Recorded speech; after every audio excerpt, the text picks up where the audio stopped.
leur a fait? Qu'est-ce qu'elle leur a fait? Qu'est-ce qu'elle leur a fait? Allô, les avancements. Tu sais que nous, on était derrière. C'est pas vrai, t'as vu dire. Mais je leur ai dit, avancez. Bon, les Anglais, là, on se réveille, hein. Les Anglais.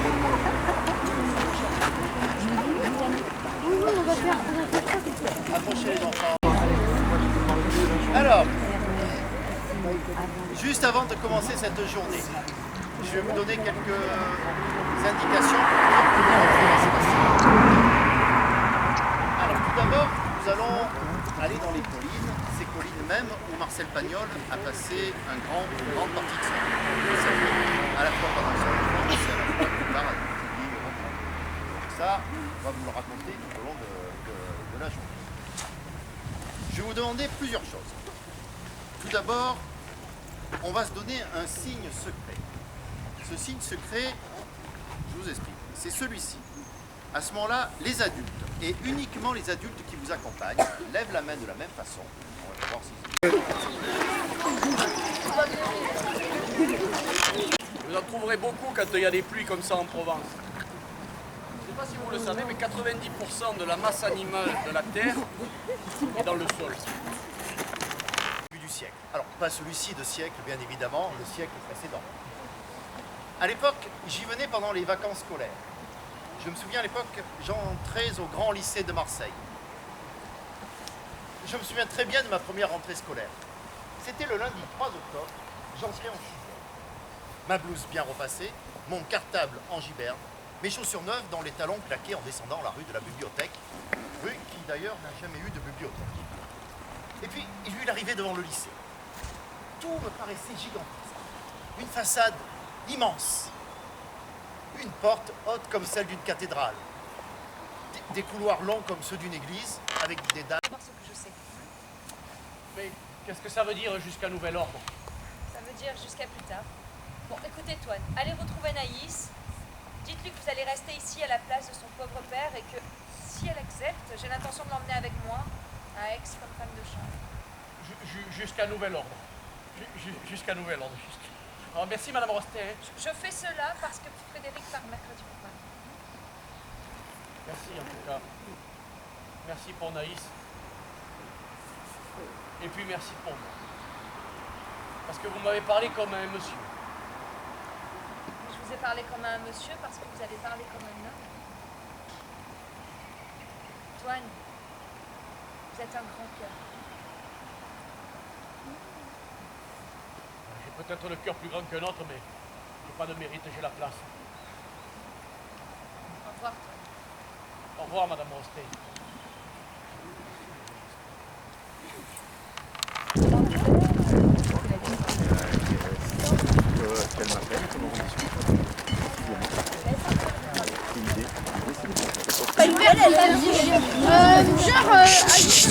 T'as fait quoi comme vidéo? Ah bon?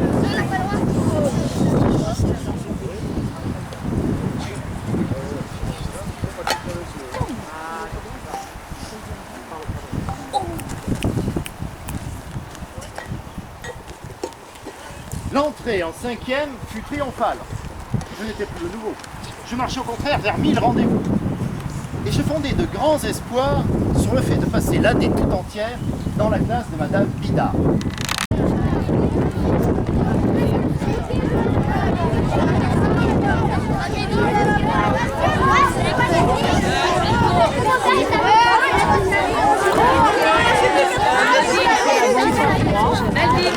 Quelle est la population du... De l'eau!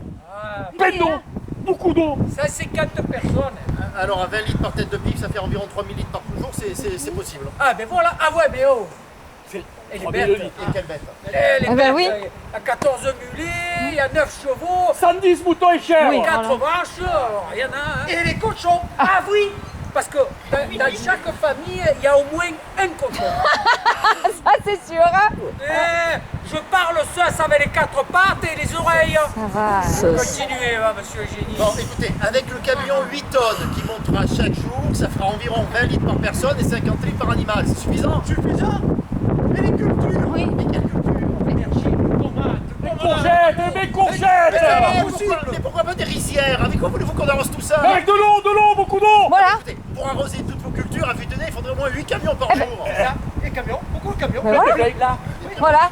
Un camion nous revient 250 francs du kilomètre. La source la plus proche est à 6 km, alors calculez vous-même. À peine qu'il nous envoie un ingénieur pour nous dire ensuite à nous de calculer. Ah ben ça. Bon, bravo, hein. écoutez, je ne peux vous envoyer que 5000 litres par jour. C'est un gros effort de mon administration, mais je doute qu'elle puisse le prolonger plus d'un mois. Un mois? Et si l'eau ne revient pas d'ici un mois, hein? Qu'est-ce que vous allez faire pour nous? Ah ben, je pourrais vous faire mes condoléances et vous conseiller d'aller cultiver la terre ailleurs. Hein. Ce ne sont pas les villages dépeuplés qui manquent et qui ont de l'eau en abondance et qui seraient heureux de vous accueillir. Ah non, monsieur Massy Cocard, ça, le conseil municipal ne peut pas accepter ça. Non. Permettez-moi de vous dire que l'autorité des conseils municipaux sur les phénomènes du terrain peut être mesurée par un nombre proche de 0. 5e hypothèque. Celui-là, c'est le bon, vous allez voir.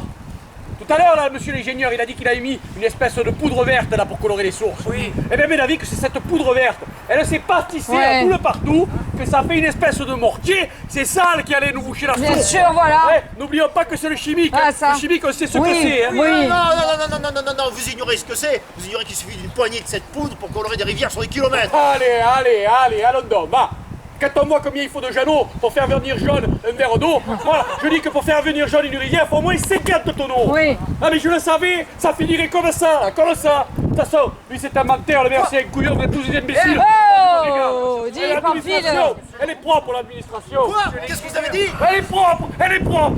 Mais oui, elle est propre, l'administration, monsieur. Et elle vous emmerde. Et vous perdrez faire tout le possible pour vous abreuver. Mais va-t'en, Laisse-le tranquille. Va-t'en, hein. Ça nous fait du vocabulaire.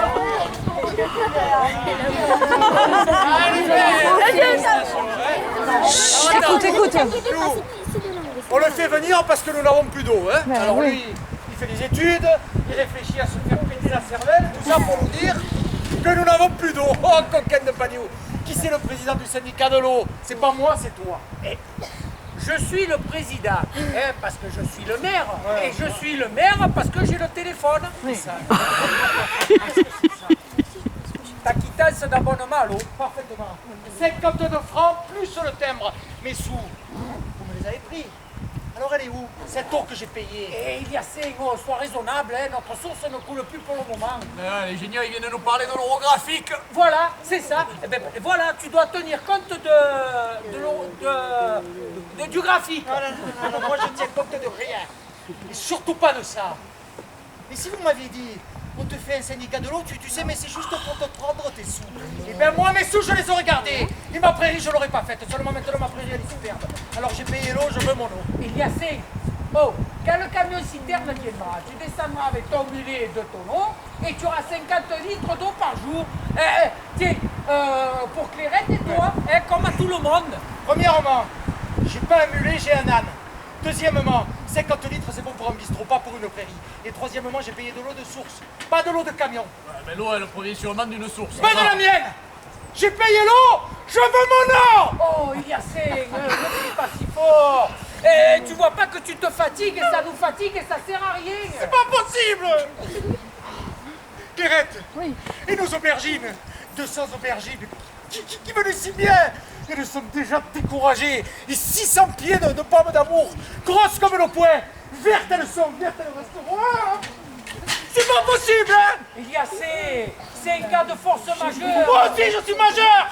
Et c'est pour ça que je veux mon eau. Mais puisque la source ne coule plus, où veux-tu que nous la prenions? Où vous voulez. Mais faites-la sortir de mon tuyau. Et d'abord, toi, t'as beau être le maire, moi j'ai pas voté pour toi. Je le sais. Allez, et je m'en fous. Arrête avec ça, hein. Tu commences à m'emmerder, papaya des collines. Tu te crois où là? Je les voleurs d'eau. Demain quand je reviens, si j'ai pas mon eau, je fous le feu à ta baraque. Est-ce vrai? Eh bien je te conseille d'apporter une allumette plus longue que ton bâton. Attention, il y a 5, hein. Laisse-moi, toi. Attends. Voilà, c'est toujours pareil. Le conseil est la journée. Irman. Bon les enfants alors, comment est-ce que vous les trouvez ces collines? Bien. Eh bien, moi j'y venais à presque toutes les vacances scolaires. Quand vous voyez passer les bateaux dans le sens, ça ne vous fait rien? Je me dis que c'est eux qui sont pas mal. Moi, je vais du bar de la Marine au bar du Cristal. Ouais, il faut dire. Et pourtant, eux, au moins, ils vont loin. Ils vont loin, mais des fois, ils reviennent pas. Moi, si quand je suis en face, tu viens me chercher. Et parfois même, ils vont au profond. Voilà, lui, il va pas loin, mais il va longtemps. Exactement, tu as depuis le temps que je fais. Allez, on l'a fini ou pas? Allez, va. Voilà. Vous ne voulez pas, Brun? Pourquoi? D'accord. Pour rien. Il a déjà oublié. Allez. Il est comme le poisson rouge. Allez, va. C'est à moi. Vous ne pas, c'est à moi. Alors, bref. Il y en a. Compris? Allez, Brun. Pas qu'on la perde, hein, celle-là. Non, non, bien sûr, bien sûr.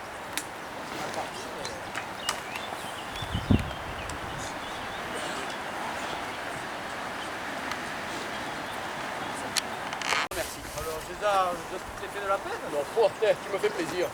Non, mais tu m'espèches là comme si j'étais un scélérat, un bandit de grand chemin. César, alors. Il n'y a pas de allô, César, allô. Non, non, non. Tu me fends le cœur. Oui. Toi, tu me fends le cœur. Ah si, tu me fends le cœur. Non, je te le dis, tu me fends le cœur. Oh là là. Mon Dieu, là, non, il n'y a pas de allô, César, tout ça, tu vois, tu me fends le cœur. J'ai le cœur fendu par toi. Bon, qu'est-ce qu'on fait là? On joue plus? Oh, Félix. Oh. À moi, il me fend le cœur. À toi, il te fait rien? Et moi, il m'a rien dit. Ah! Cœur. Attends, est-ce que tu me prends pour un imbécile, toi? Oui. Tu dis, tu me fends le cœur, c'est... J'ai compris. Tu me fais le cœur, comme ça, lui, il comprend que je joue pas le cœur. Alors, il joue cœur. Pas du tout, pas du tout. Tiens, Pas du tout. tes cartes, les voilà, tricheur, là. Hypocrite. Je joue pas avec un grec, moi. Si ou pas plus fada que tu, ça c'est. Si ou mestre panis, pourquoi me prendre per une autre? Si ou mestre panis, c'est pas pompi par ma ganta. Tu me fends le cœur, ne crédit pas. Il a colère. Cette fois-ci, je crois qu'il est fâché pour de bon. Ah, mais tant pis, oh, il a eu tort. Oui, il a eu tort de se fâcher, mais vous avez eu tort de tricher. C'est vrai, si on peut plus tricher entre amis, c'est plus la peine de jouer aux cartes. Hein. Surtout que, oh, c'était bien trouvé ce que tu as dit. Hein. Surtout que t'as compris de suite. Hein. Ah là là là là. Non mais, il a ça le caractère. Il a un caractère impossible, surtout depuis 8 jours. Là, hein. Depuis que la petite Fanny lui a dit non, alors là... Au fond, s'il vous en veut, si Fanny lui a dit non, c'est à cause de Marius. Et puis, oh, il devrait comprendre.